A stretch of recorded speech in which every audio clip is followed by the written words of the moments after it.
ಶ್ರೀ ಗಣಪತಿ ಶಾರದಾ ಗುರುಭ್ಯೋ ನಮಃ. ಯತ್ರ ಯೋಗೇಶ್ವರ ಕೃಷ್ಣೋ ಯತ್ರ ಪಾರ್ಥೋ ಧನುರ್ಧರಃ ತತ್ರ ಶ್ರೀ ವಿಜಯ ಭೂತಿರ್ಧ್ರುವ ನೀತಿರ್ಮತಿರ್ಮಮ. ಶ್ರೋತೃಗಳಿಗೆ ಶ್ರೀ ಅಳಸಿಂಗರಾಚಾರ್ಯ ವಿರಚಿತ ಶ್ರೀ ವ್ಯಾಸ ಮಹರ್ಷಿ ಪ್ರಣೀತ ಶ್ರೀಮನ್ ಮಹಾಭಾರತದ ಅನುಶಾಸನಿಕ ಪರ್ವದಲ್ಲಿ ಹಿಂಸೆ ಮಾಡದೆಯೇ ಬ್ರಹ್ಮಹತ್ಯೆಯನ್ನು ಉಂಟು ಮಾಡತಕ್ಕ ಪಾಪ ಕಾರ್ಯಗಳನ್ನು ಕುರಿತು ವ್ಯಾಸಮುನಿಯ ವಾಕ್ಯಗಳು ಎಂಬ 63ನೇ ಅಧ್ಯಾಯಕ್ಕೆ ಸ್ವಾಗತ.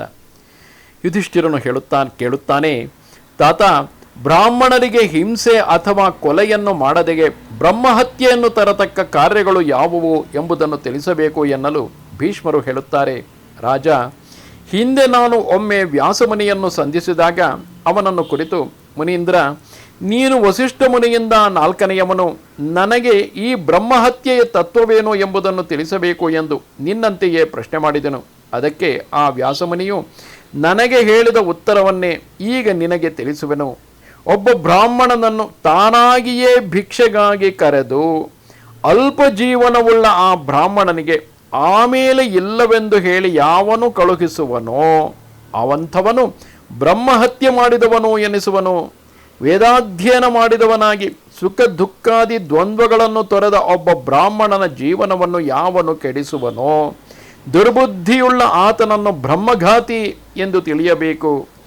ದನಗಳ ಗುಂಪು ದಾಹದಿಂದ ನೀರಿಗಾಗಿ ಆತುರಪಟ್ಟು ಓಡುತ್ತಿರುವಾಗ ಅದನ್ನು ತಡೆಯತಕ್ಕವನು ಬ್ರಹ್ಮಘಾತಿಯೇ.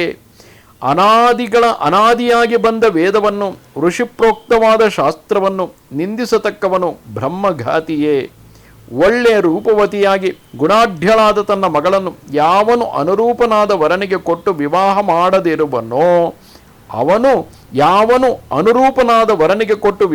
ಮಾಡದಿರುವನೋ ಅವನು ಬ್ರಹ್ಮಹತ್ಯಾ ಪಾತಕಕ್ಕೆ ಗುರಿಯಾಗುವನು. ಯಾವನು ಬ್ರಾಹ್ಮಣರಿಗೆ ಮರ್ಮಭೇದಕವಾದ ಮಹಾವ್ಯಸನವನ್ನು ತಂದಿಡುವನೋ ಅವನು ಬ್ರಹ್ಮಘಾತಿಯೇ.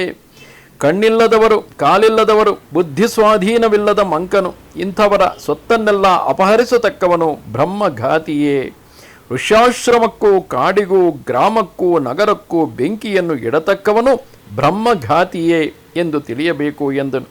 ಇದು ಶ್ರೀಮನ್ ಮಹಾಭಾರತದ ಅನುಶಾಸನಿಕ ಪರ್ವದ 63ನೇ ಅಧ್ಯಾಯವು. ನಮಸ್ತೆ ಶಾರದೆ ದೇವಿ ಕಾಶ್ಮೀರ ಪುರವಾಸಿನಿ ತ್ವಾಮಹಂ ಪ್ರಾರ್ಥಗೆ ನಿತ್ಯಂ ವಿದ್ಯಾದಾನಂಚ ದೇಹಿಮೆ. ನಮಸ್ಕಾರ.